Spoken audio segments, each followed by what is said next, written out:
অনেক লম্বা একটা পথ পাড়ি দিয়ে আমাদের জলের ফোঁটা অবশেষে তার ফাইনাল ডেস্টিনেশনে এসে পৌঁছেছে, আর সেটা হলো গাছের পাতা।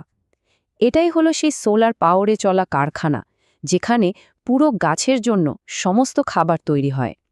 পাতার ভেতরে মূলত দুটো প্রধান অংশ আছে। উপরের দিকে থাকে প্যালিসেড মেসোফিল, যেখানে কোষগুলো একদম লম্বা আর ঠাসাঠাসি করে সাজানো। এখানেই সবচেয়ে বেশি ক্লোরোপ্লাস্ট থাকে আর খাবার তৈরির মূল কাজটা হয়। এর ঠিক নিচেই থাকে স্পঞ্জি মেসোফিল।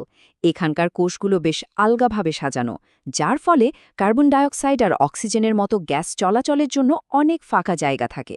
সহজ কথায় বললে, একটা হলো খাবার তৈরির জায়গা আর অন্যটা হলো বাতাস চলাচলের জায়গা। এই কারখানায় কাঁচামাল মানে কার্বন ডাইঅক্সাইড ঢোকার জন্য ছোট ছোট দরজা আছে, যেগুলোকে বলে পত্ররন্ধ্র বা স্টোমাটা। এই দরজাগুলো সাধারণত দিনের বেলায় খোলা থাকে আর রাতে বন্ধ হয়ে যায়। আর দরজাগুলো খোলা বা বন্ধ করার কাজটা করে দুটো বিশেষ কোষ, যাদের নাম রক্ষী কোষ। আচ্ছা, এখানে একটা প্রশ্ন মাথায় আসছে। কেউ কি বলতে পারবে মরুভূমির গাছেরা তাদের পাতাকে কাঁটায় কেন বদলে ফেলে?